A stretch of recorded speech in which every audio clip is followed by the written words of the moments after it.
다음 세션은요. 조금 점심을 먹고 다소 좀 공기가 조금 무거워지고 좀 나른해지고 있었는데요. 조금은 다른 색다른 형식으로 세션을 준비했다고 합니다. 팬데모크래시 팀의 느린 우체통 팬데믹이라는 시간을 지나 늦게 도착한 편지들입니다. 네, 무대 위로 먼저 올라와 주시기 바랍니다.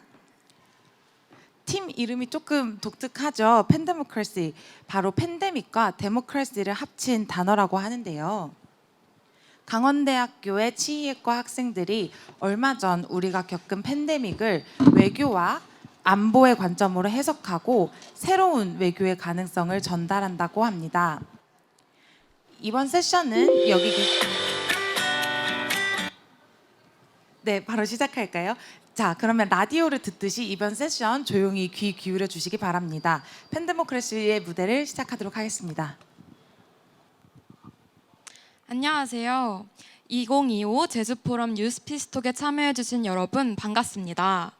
저희는 팬데모크래시 팀의 오한별이, 임세빈, 김희진입니다.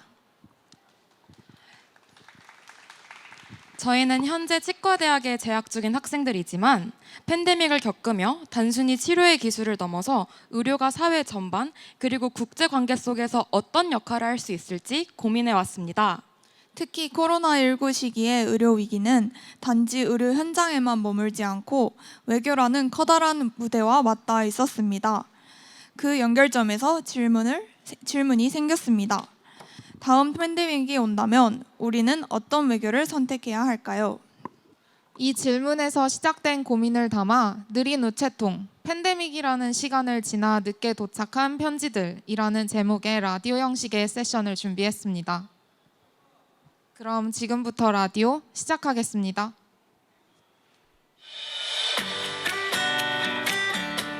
안녕하세요 여러분. 이곳은 팬데믹 시대를 통과한 목소리들이 모이는 곳, 그리고 우리가 다시 연결이라는 목소리들이 모일 수 있는 시간, 팬데모크래시 라디오입니다. 저희는 패널 별이, 세빈, 희진입니다.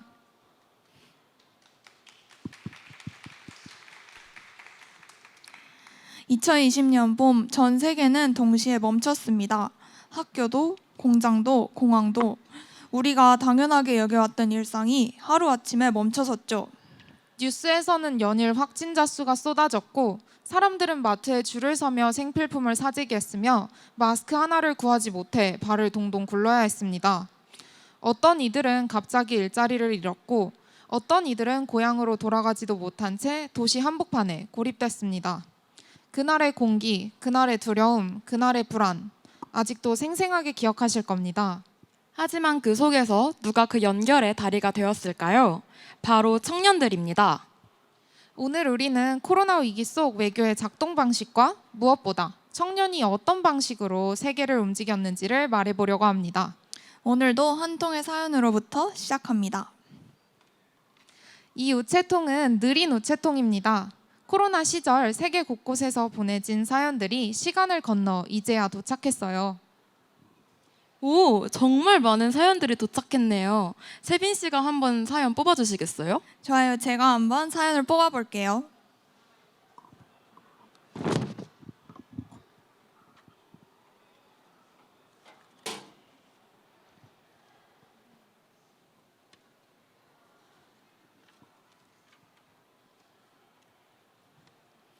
안녕하세요. 저는 멕시코에 살고 있는 에나 루시아입니다. 2021년은 코로나19가 멕시코 전역을 강타하던 시기였습니다. 대도시의 공공병원은 환자들로 넘쳐났고 산소통, 의료진 병상이 모두 부족했습니다. 의료 접근성이 떨어지는 사람들은 단순 감염조차도 생명을 위협받는 상황에 놓였습니다. 이 혼란 속에서 저는 백신 접종을 기다려야 했습니다. 팬데믹 당시 저는 18살이었는데 2021년 8월이 되어서야 백신을 맞을 수 있었습니다. 멕시코는 백신 확보에 어려움을 겪어 백신 공급이 원활하지 않아 전체 접종 과정이 예상보다 길어졌고 이로 인해 국민들은 학교나 직장으로 복귀하는 데 어려움을 겪었습니다. 제가 살던 지역에서는 2020년 3월부터 봉쇄가 시작되었고 2021년 9월이 되어서야 학교가 다시 문을 열었지만 이전과는 다른 점들이 있었습니다. 학교는 감염 위험을 낮추기 위해 온라인과 오프라인을 병행하는 하이브리드 수업을 도입하였습니다. 내용이 꽤 무겁네요. 애나가 살았던 멕시코는 코로나로 인한 병상 부족으로 병원이 마비되었어요. 심지어 애나가 백신을 맞았을 때는 팬데믹이 지난 지 벌써 1년 반이나 지난 시점이었다고 해요. 멕시코에선 백신이 그냥 언젠가 오겠지 하는 운명처럼 기다렸어야 하는 물건이었대요. 그 사이 병원은 환자들로 넘쳐나고 산소통도 부족하고 의료진도 턱없이 부족하고. 그녀가 살았던 지역에서 봉쇄 조치로 학교 수업도 거의 못했다고 하네요. 청소년기에 가장 활발해야 할 시기를 집에 갇혀 지냈다니. 저도 그 시기에 고등학생이었는데 온라인 수업 때문에 답답했던 기억이 있어요. 근데 이게 그냥 국내의 문제가 아니었어요. 백신이 늦게 온 이유는 국제적인 배분 시스템 자체에 문제가 있었기 때문이었죠. 여기서 우리가 알아야 할 개념이 하나 있어요. 바로 백신 외교, vaccine diplomacy. 정리해보면 이런 거예요. 백신은 공공보건의 수단이 아니라 외교적 무기였다. 일부 강대국들은 백신을 통해 자기 영향력을 확대하려고 했고 결과적으로 백신 배분은 공정성이 아니라 권력에 따라 움직인 거죠. 실제로 미국 블룸버그의 보도에 따르면 백신 계약 통계에 이름을 올린 21개국 중 절반 이상이 선진국이에요. 캐나다는 무려 3억 4,200만 회분의 백신을 계약했고요. 반면 저개발 국가는 계약 자체에 이름조차 못 올린 경우가 수두룩했어요. 그 대신 저소득 국가는 코백스 퍼실리티에 의존했죠. 세계 백신 공동구매 프로젝트인데 92개국이 겨우 7억 회분을 확보했어요. 이건 전체 수요에 비하면 턱없이 부족한 양이죠. 그래서 애나가 기다려야만 했던 거네요. 정부가 백신을 사오고 배분하고 접종하는 그 모든 과정이 개인의 손이 닿을 수 없는 구조 속에서 벌어진 일이었기 때문이었어요. 맞아요. 그리고 중요한 건 이 상황이 단지 멕시코에서만 일어난 일이 아니라는 거예요. 전 세계 수많은 저소득, 중소득 국가에서 동일하게 벌어졌던 구조적인 문제였어요. 별이 씨, 결국 이 사연은 단순한 백신 지원 이야기가 아니라 국제 외교와 공정성에 대한 질문으로 이어지는 거네요. 그렇죠. 우리가 백신을 누구에게, 언제, 어떻게 나눴는가에 따라 한 세대의 삶이 완전히 바뀔 수도 있는 거예요. 근데 애나 루시아의 사연은 여기서 끝이 아니에요. 제가 사연을 계속해서 읽어드릴게요. 고령층 사이에서는 백신이 건강에 악영향을 미친다는 가짜뉴스가 널리 확산되었고 이로 인해 백신 접종이 지연되고 코로나19에 대한 공포가 더욱 퍼지게 되었습니다. 정보의 부족과 잘못된 정보가 팬데믹 시기를 더욱 어렵게 만들었습니다. 진짜 문제는 무엇이 진짜인지조차 알 수 없는 정보의 혼란이었다는 거네요. 특히 고령층 사이에서요. 백신이 위험하다, 불임을 유발한다 같은 가짜뉴스가 퍼지면서 접종 자체가 늦어졌고 공포가 사회 전체로 번져나갔어요. 그리고 애나는 이렇게 말해요. 가장 중요한 건 백신을 확보하는 게 아니라 그 백신에 대한 정확한 정보를 사람들에게 전달하는 일이다. 근데 그게 그렇게 쉽지가 않았어요. 고령층, 농촌, 저소득층은 인터넷 사용률이 낮고 디지털 리터러시가 부족하니까 가짜뉴스에 훨씬 더 취약했을 것 같아요. 실제로 2021년 기준으로 멕시코의 전체 인터넷 보급률은 75%. 근데 60세 이상 고령층은 인터넷 사용률은 34%밖에 안 됐대요. 정보는 있는데 그 정보가 닿지 않는 사람들이 너무 많았던 거죠. 그리고 이런 상황은 멕시코만의 일이 아니었어요. 맞아요. WHO가 발표한 2021년 보고서에 따르면 아시아 태평양 지역 국가들의 절반 이상이 디지털 건강 정보 시스템이 취약하거나 구축 중이라고 답했대요. 그런데 여기서 중요한 반전이 하나 있어요. 그 와중에도 청년들이 움직이기 시작했다는 거예요. 애나 주변에서도 가짜뉴스를 믿는 어르신들에게 신뢰할 수 있는 정보를 전달해 주려는 청년들이 있었대요. 그리고 이건 단지 한 명의 행동이 아니었어요. 멕시코 전역에서 수많은 청년들이 디지털 정보 봉사자가 되었어요. 정부 발표 내용을 지역어로 번역하고 틱톡, 왓츠앱 같은 플랫폼에서 알기 쉬운 컨텐츠로 재가공해서 공유한 거죠. 세빈 씨, 그럼 이런 행동을 단지 개인의 선한 영향력이라고만 볼 수 있을까요? 이 행동을 우리는 이제 디지털 시민 외교라고 부릅니다. 국가 간 외교의 시대를 넘어서 개인이 디지털 공간에서 신뢰를 형성하고 가짜 뉴스에 맞서고 공동체를 연결하는 새로운 외교의 주체가 된 거죠. 비슷한 움직임은 다른 나라에서도 있었다고 해요. 필리핀에선 청년 인플루언서들이 백신 가짜 뉴스를 실시간으로 반박했고, 인도네시아에선 청년 단체가 보건 Q&A를 지역어로 번역해서 SNS에 직접 공유했어요. 나이지리아, 남아공, 잠비아에서는 165명의 청년들이 Amplifying Youth Voices라는 프로젝트를 했죠.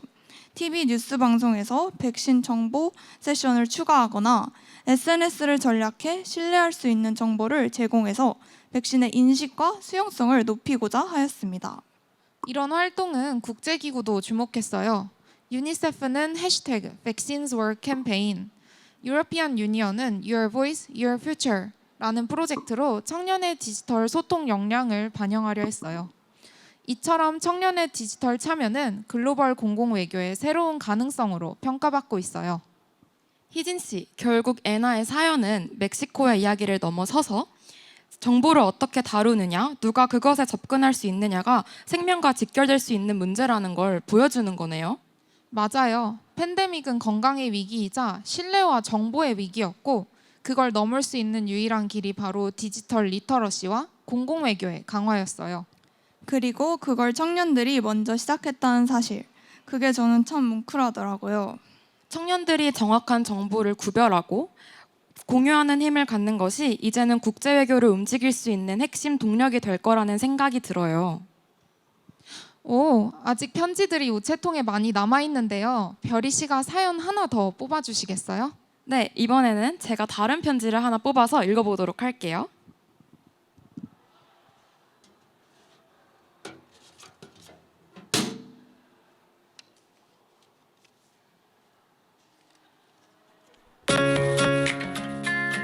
저는 필리핀에서 학교를 다니는 바네사입니다.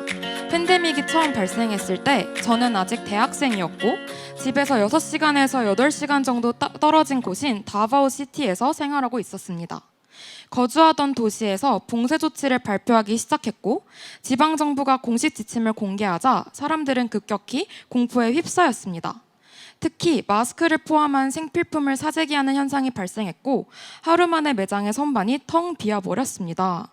그 당시 저는 부모님이 보내주시는 용돈에 크게 의존하고 있었지만 그 주에 용돈이 늦게 들어오면서 필요한 물품을 살 기회를 놓쳤습니다. 결국 마스크를 포함한 필수 물품들이 이미 동나에 있었고 집에서 멀리 떨어진 곳에서 제한된 보호 장비만을 갖춘 채 공포가 점점 커지는 상황은 극도의 불안감을 초래했습니다. 처음에는 당국이 봉쇄가 단 2주 동안만 지속될 것이라고 했지만 시간이 흐를수록 이 위기가 단기간에 끝날 문제가 아니라는 것이 분명해졌습니다. 결국 어렵지만 저는 고향으로 돌아가기로 결심했습니다. 바네사의 사연을 들어보니 정말 힘들었을 것 같아요. 집에서 멀리 사는데 갑자기 봉쇄령이 떨어지니까 많이 당황했을 것 같아요. 맞아요. 마트 선반이 텅텅 비고 마스크, 쌀, 생필품은 다 품절인데다가 본인은 그 주에 용돈이 늦게 들어와서 필요한 물품을 사지 못하니까 공포스러웠을 것 같기도 하네요. 근데 이게 그냥 돈이 없어서 못 샀다라는 게 아니라 굉장히 구조적인 문제였다는 거예요. 그때 왜 그랬냐면요. 글로벌 공급망이 완전히 마비되었기 때문이에요.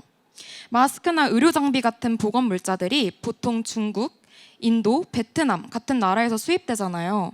근데 팬데믹이 터지니까 이 나라들이 다 자국 우선주의로 수출을 중단했어요. 심지어 식량도요. 그래서 그때 태국은 계란 수출 금지, 베트남은 쌀 수출 중단. 그러니까 필리핀 같은 수입 의존 국가들은 진짜 큰 타격을 입은 거예요. 그래서 사람들이 불안하니까 마트로 몰려가고 생필품 사재기를 한 거죠. 바네사가 말한 그 마트 선반이 비어버린 장면이 그냥 공황 상태가 아니라 국제 공급망이 붕괴된 현실이었던 거네요. 이쯤에서 우리 질문 하나 던져야 할 것 같아요. 이 위기를 해결하려고 필리핀은 어떤 외교적 선택을 했을까요? 여기서 등장하는 개념이 있어요. 바로 국제 보건 외교. 영어로는 Global Health Diplomacy. 이는 보건 문제 해결을 목적으로 하는 국가 간 협력과 외교적 활동이에요.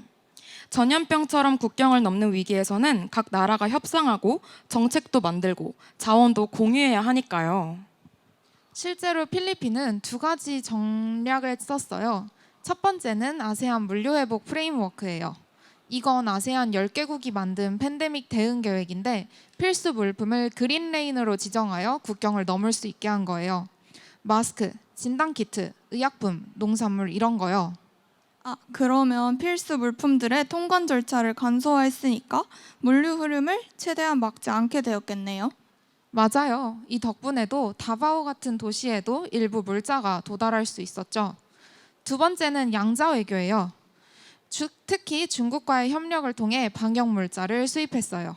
필리핀이 직접 요청해서 중국이 마스크, 진단키트, 나중에는 백신까지 지원해줬죠. 이러한 양자 협력은 단지 물자의 흐름을 의미하는 것이 아니라 위기 상황 속에서 국가 간 신뢰와 이미지 형성의 전략적 수단으로 작용했어요. 이게 이른바 백신 외교의 사례 중 하나예요. 결국 바네사가 겪은 건 단지 한 청년의 불안이나 개인적인 위기가 아니었네요. 국제 외교가 무너지면 일상의 삶이 이렇게까지 흔들릴 수 있다는 걸 보여주는 사례였어요.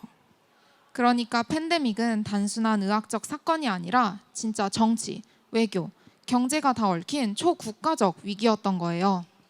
별이 씨, 그러면 그 안에서 우리 청년들은 그냥 피해자였나요? 아니면 뭔가를 바꾸기 시작하는 주체였나요? 자, 바네사의 사연이 아직 끝나지 않았습니다. 세빈 씨의 질문에 해답이 될 만한 내용이 아직 편지에 들어있는데요. 이번에는 그녀가 고향으로 돌아갔을 때 벌어진 일인데요. 진짜 흥미롭습니다. 제가 사연 계속해서 읽어드릴게요. 저는 결국 저의 집인 샌프란시스코 아구산대 수르로 돌아왔습니다. 그리고 저는 놀라운 현상을 보게 되었어요. 지역사회에서는 일시적으로 화폐 가치가 떨어진 듯 옛날 방식의 물물 교환이 다시 활성화되었습니다.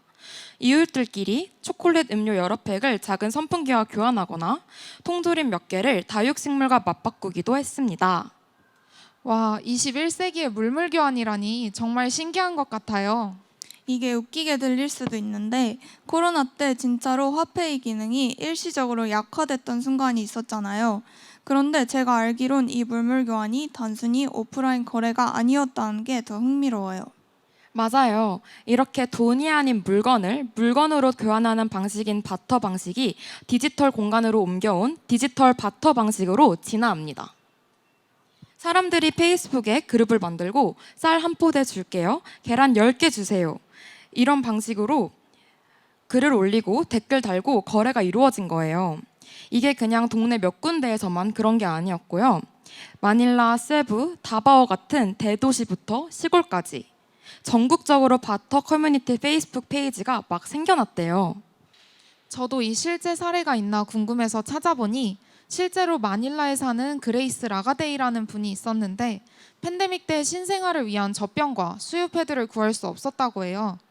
근데 페이스북 바터 그룹에서 M&M 초콜릿이랑 누텔라 한 병을 주고 아기용품을 교환받았다고 하더라고요. 이런 게 단순히 물건 바꾸기가 아니라 진짜 생존을 위한 연결이 된 거죠. 그리고 그 중심엔 청년들이 있었어요. 이 바터 그룹들 대부분 20, 30대 디지털 세대가 만들고 운영하고 관리한 거거든요. 그리고 이 친구들 단순히 페이지를 만든 것에서 그치지 않았어요. 거래 가이드라인, 사기 방지 규칙, 의심 게시물 삭제까지 완전 운영자 수준이었죠. 노년층을 위해서 게시 대행도 해주고 물건 사진 찍어주고 커뮤니케이션 중계도 해줬어요. 그리고 대단한 건 이 사람들이 아무런 수익도 안 받았다는 거예요. 그냥 공동체를 위해서 자발적으로 시간과 기술을 기부한 거죠. 그런데 여기서 조금 긴장감이 생겨요. 2020년 8월 필리핀 무역산업부 장관이 디지털 바터 시스템은 탈세 우려가 있다, 불법일 수 있겠다, 조사하겠다 발표했거든요. 정부 입장에서는 세금 안 내는 거래가 막 늘어나니까 걱정된 건데 그렇다고 바로 불법이다라고 몰아가기는 좀 그러네요. 근데 청년들 그냥 물러나지 않았습니다. 물물교환 커뮤니티 공동성명서를 발표해요. 우리는 돈을 벌려는 게 아니고 민법상 바터는 합법이다. 우리는 자원봉사자다. 이렇게 정리해서 대응합니다. 이게 진짜 공동체가 자기를 보호하는 방식이라고 생각해요. 그 자체로도 대단한 시민 외교인 거죠. 이 디지털 바터 시스템은 단지 생존 수단이 아니라 문화적 혁신, 사회적 실험이었다는 게 포인트예요. 그리고 그 기반을 만든 건 청년들이었고요. 기술로만 끝나는 게 아니라 신뢰를 만들고 공동체를 연결한 주체로서 움직인 거예요. 그냥 기술 잘 쓰는 세대가 아니라 위기 속에서 함께 살아가는 법을 만드는 세대. 저는 그게 진짜 멋있다고 생각해요. 이런 모습이야말로 우리가 다음 팬데믹 때 진짜로 필요한 능력 아닐까요? 지금까지 코로나 시절 세계 곳곳에서 보내진 사연들에 대해 함께 이야기해 보았습니다. 자, 이제 흥미진진한 퀴즈를 풀어볼 시간입니다. 정답을 맞춰주신 분들께는 저희가 소정의 상품을 준비했습니다. 답을 아시는 분들께서는 재빨리 손을 들어서 답을 맞춰주세요. 첫 번째 문제입니다. 국가들이 백신을 외교적 수단으로 활용하는 전략. 백신을 단순히 공중보건의 도구가 아니라 국가 간 외교적 수단으로 활용하는 것은 무엇일까요? 손 들어주세요.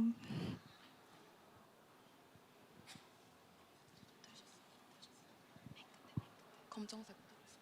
네. 백신 외교 아니면 vaccine diplomacy. 정답입니다.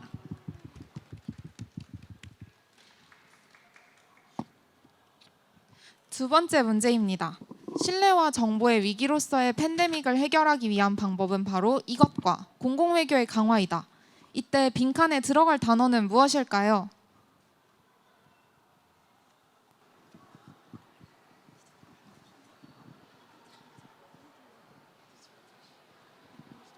디지털 리터러시? 정답입니다. 자, 이제 마지막 문제입니다. 돈이 아닌 물건으로 물건을 교환하는 방식인 디지털 바터 방식이 디지털 공간으로 옮겨온 것을 뭐라고 부를까요?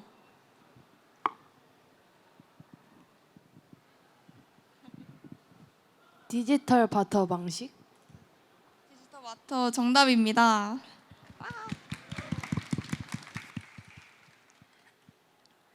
자, 이제 마지막 이야기예요. 앞에서 멕시코, 필리핀 이야기 들어봤죠? 근데 이제는 우리에게 질문을 던져봐야 할 시간이에요. 그렇죠. 그러면 여러분, 다음 팬데믹이 온다면 우리는 어떤 외교를 해야 할까요? 이 질문 되게 무겁지만 진짜 중요해요. 왜냐면 많은 전문가들이 말하잖아요. 팬데믹은 앞으로도 또 온다. 기후위기, 도시와 산림 파괴, 동물과 인간의 접촉 증가, 새로운 바이러스가 나올 수 있는 가능성은 점점 높아지고 있대요. 코로나 때를 떠올려 보면요. 그때 진짜 많은 나라들이 자국 먼저를 외쳤어요. 우리 국민 먼저, 우리 백신 먼저, 진단키트는 수출 금지. 맞아요. 그걸 백신 민족주의라고 불렀죠. 그땐 이해됐어요. 정부 입장에서는 당연히 자국민 보호가 최우선이니까요. 근데 그 방식이 진짜 모두를 살리는 길이었냐 하면 이제는 아니라고 말할 수 있을 것 같아요. 결국 전 세계는 함께 싸우기보단 각자 도생의 길로 걸어갔고 공급망은 무너지고 백신은 한쪽으로 쏠리고 그리고 팬데믹은 훨씬 더 길어졌어요. 그때 한 나라만 백신 맞는다고 끝나는 게 아니었잖아요. 어딘가에서 오미크론 같은 변이가 생기면 다시 전 세계가 멈췄고 백신 보급이 느렸던 지역에서 변이가 생기고 다시 봉쇄되고 다시 마비되는 게 반복되었어요. 그러니까 우리가 단기적인 안정은 챙겼을지 몰라도 장기적인 회복에는 실패한 거죠. 그렇다면 희진 씨, 다른 선택지는 없었을까요? 있어요. 바로 협력 기반 외교예요.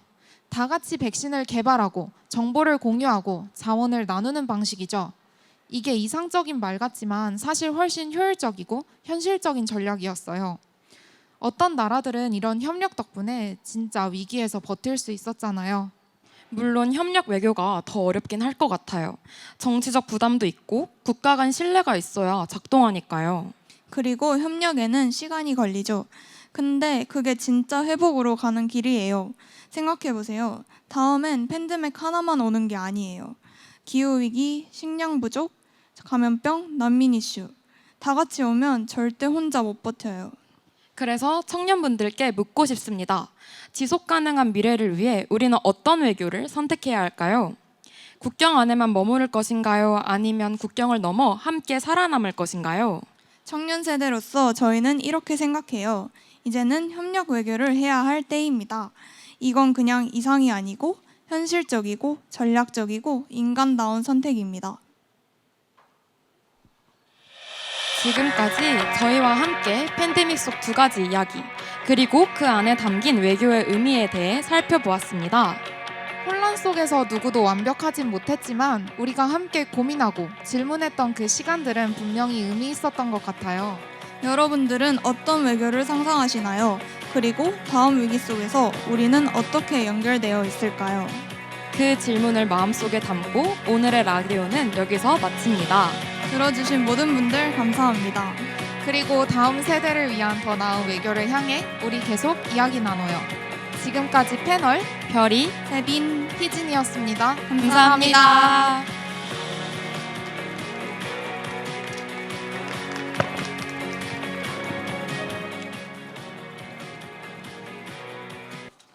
네, 방금까지 팬데모크래시 세션 함께 했습니다.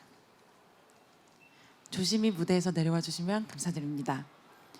우리가 지나온 조금은 아픈 팬데믹의 시간을 다시 꺼내요. 따스하고 희망찬 편지로 함께 읽어본 시간이었습니다. 국제사회가 놓친 목소리, 그리고 그 속에서 우리가 찾은 연대는 새로운 외교의 가능성을 열어주는 시작점이었다는 말이 참 와닿았습니다.